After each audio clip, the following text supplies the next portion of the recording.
Baale, yaa Arsi, yaa Wallagga, yaa Jimma, yaa Iluu, yaa Hararge, yaa Walloo, yaa Gujii, Booranaa. Yeroo namni Gujii ta'uu keetii waasin jedhe eewwama si fakkaatu jette jedhi biraa deemi deebiitti hin deebisin.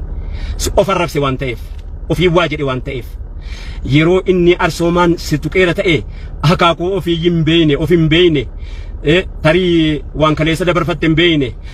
Dhama har'adhaan dhamate kana eenyu akka jalqabe hin beeyneef si tuqe isuma fakkaatti malee haasaan naannoo isaa hin fakkaattu. Dubbiirra yookaan ilmarra dubbiitu abbaa fakkaataa jetti Oromoon.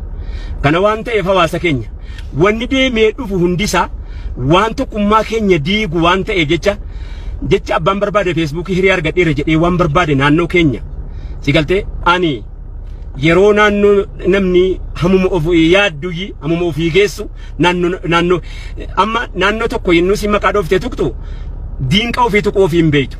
Akka waan biyya biraa qabdu, saba biraa qabdu, qawmii biraa qabdu, kan gaafa isiin itti iyyateetti birmatu, kan gaafa isiin quuqamtu bira dhaabbatu, hawaasa kana malee kan biraan qabdu. Kanumaa wajjiniin yeroo isiin laga gamaaf gamanatti wal qoddu hamuma yaadduu fi bakka yaaddu dhaabbatte waan taateef jecha nuti ummata kaleessa bakka keessaa dabarfattee har'a ga'ee beeku waan taaneef jecha yoo isiin abbaa barbaaddeen sababa tokko sababsattee yoo isiin sii waa jette si fakkaatti jedhii bira dabarfadhu. Maaliif jennaan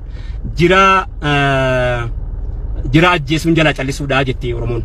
Jira ajjeesuun jalaa callisuudha. Kanaaf kallattii addatti nu qoqqoodanii amma gandii Boorana keetii miti naan jechuudhaa fi gandatti nagalchuudhaa ta'aabu. Ani fakkeenya keessiifa ta'u. An fakkeenya illee ta'uu dadhabullee niyyaan kan koo bareedduudha. Niyyaa bareedduudha moo wayiin qalbadhee deema. Akka ani Jimmaan keessaan dhaladhe malee Jimmaaf hin dhaladne wallaahi wabillaahi. Bakka fedhee handhuuraan qabaan Gujiidhaa qaba, Booranaan qaba, Arsiidhaan qaba, Baaleedhaan qaba, Harargeedhaan qaba, Bahaan qaba, Wallaggaan qaba, Iluudhaan qaba, Maccaan qaba, Tuulamaan qaba, Afran Qallootiin qaba, Booranaa Baarentuun qaba, Saggoonaan qaba, Raayyaa Saboon qaba. Hiddi kan koo walitti na ejjaadha. Hiddi kan koo achi madda kaleessaatu na falma. Akkuma kana siikko mangudundoo bakka nama dhaabbadhu irraan qaba. Kana anis achi keessa of arrabsuu kan kee beeki yennoo deebii walii deebisuu keessa anganda kana gandaa baluuti jettee kana durnuu ka'anii beekadha. Maqaa moggaafatanii dhiharraa mindaara madatanii an dubbadheen ture baatii meeqa dura. Mindaara madatanii maqaa Jimmatti moggaafatanii yookaan Arsoomatti moggaafatanii yookaan Harargee yookaan Gujii yookaan Boorana yookaan Wallootti moggaafatanii hawaasa adda qooduudhaa irratti hojjechuudhaaf kanaan dura irratti hojjetaa turan. Qaatan dhaga'ee dubbittii kana. Maaliif jennaan karaa hundaan karaa masjidaatiin dhufan hin milkoomne karaa hawaasummaatiin dura hawaasa keenya wal naannoo Somaalee irraa buqqaasan hin milkoofne bira dhaabbattaniiti waan qabdanu warri salgangannaa akaafee ofirra dabarsee midhaaniin bira dhaabbatee nyaataa dhugaatii kennaafii ba'e hawaasuma kana of arrabsite jechuudha. Qooda inni si biraa qabuuf keessaa qabda waan ta'eef jecha namni of hin dha'u abbaa of rukutu caalaa wanni nama laaleessu hin jiru. Abbaa of rukutu caalaa wanni nama laaleessu hin jiru. Kanaaf hawaasa keenya kabajamoo diinni kallattii hawaasa buqqisuutiin isin irratti hojjeteera Somaaliidhaa buqqise diddan bira dhaabattan qubsiiftan kuutummaa agarsiiftan hundi wal keessa deemee nyaachisee obaafate tarkaanfachiifate galanni isaa wallaalamus galanni isaa waan hadhataa jiru kana ta'us galanni isaa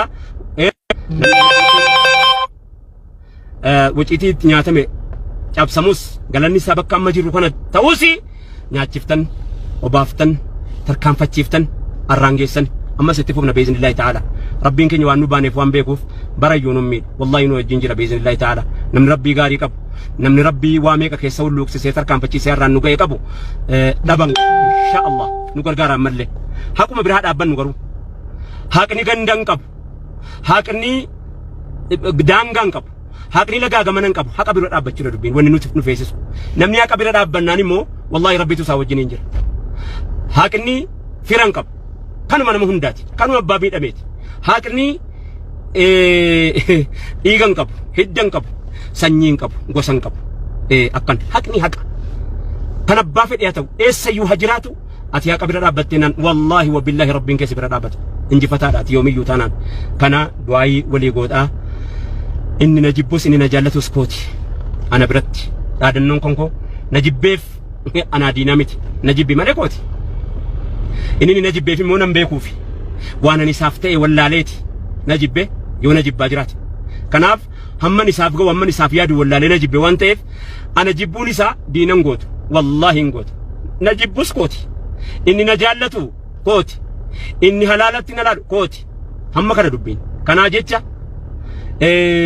inni waa barbaade naan jedhu arrabni qalbii maankaati qalbii arrabni maankaa qalbiiti fallaana waan qalbiin isaa yaade naan jedhe waan ta'e jecha waa tokko maanatti maxxanamu waan godhan hojii kan koo itti fufuu qofittiidha an dhugaa bira dhaabbachuu qofittiidha abbaa fedhe taanaan eenyuunuu taanaan kaleessas arras borullee haqa biratti na agarta malee abadan ganda biratti na agartu garee biratti na agartu cunqursaa biratti na agartu miidhaa biratti na agartu ظالم برتنا نقرت أبدا بإذن الله تعالى ربي مقلب القلوب قلبي كن يكسر سباتنا فكاو ربي قلبنا ما أسفت كرا قل تجدني قلبي كن رسول سنا بيه ثبت قلوبنا على دينك جت رسول كنا فنود آمني قلبي ثبت قلبي قد أبت ربي نفتاسس دعائي ولي قوتا أما إن شاء الله إجا دين